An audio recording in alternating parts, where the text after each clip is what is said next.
रात के 3 बज चुके थे। नीरा की आंखें फिर भी नहीं लगी थीं। बाहर बारिश की बूंदें छत पर जैसे कोई पुराना गीत बजा रही थीं, धीरे, लगातार, बिना रुके। उसने मोबाइल उठाया। स्क्रीन पर वही अधूरा ईमेल खुला था, रेजिग्नेशन लेटर। 3 महीने से ये मसौदा वहीं पड़ा था, जैसे उसकी हिम्मत किसी सेंड बटन से डरती हो। कभी वो कॉलेज की सबसे चमकती लड़की थी। लोग कहते थे ये तो जिंदगी में बहुत आगे जाएगी, पर अब हर सुबह वही सस्ता सा कॉफी मग, वही टेबल, वही बॉस की कर्कश आवाज और वही सवाल जो उसके भीतर चीखता था, क्या बस इतना ही था जिंदगी का मतलब? उस रात उसने खिड़की खोली। बारिश अब और तेज थी। हवा में मिट्टी की गंध थी, गीली लेकिन सच्ची। नीरा ने धीरे से हाथ बाहर निकाला। ठंडी बूंदें हथेलियों पर गिरी। वो मुस्कुराई। कितने साल हो गए थे खुद से ऐसे मिलने को। अचानक उसने खुद से कहा, जब तक ये तूफान खत्म होगा मैं फिर वही बन जाऊंगी जो मैं कभी थी।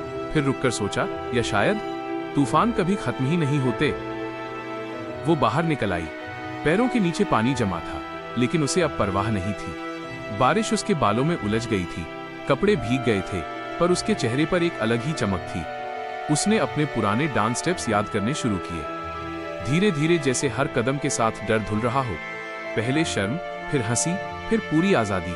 वो सचमुच बारिश में नाच रही थी, जैसे तूफान उसे रोकने नहीं आया था, बल्कि याद दिलाने आया था कि वो अब भी जिंदा है। सुबह जब ऑफिस का ईमेल खुला तो उसमें लिखा था, resignation sent. Sometimes you don't need to wait for the storm to pass, you just need to start dancing. जिंदगी हमेशा आसान नहीं होती, पर कभी कभी इंतजार करने से ज्यादा जरूरी होता है जीना शुरू करना, चाहे बारिश कितनी भी तेज क्यों ना हो। अगर आपको ये कहानी पसंद आई हो तो इसे लाइक, शेयर और सब्सक्राइब जरूर करें, क्योंकि कौन जानता है आपकी एक शेयर किसी और को भी बारिश में नाचना सिखा दे।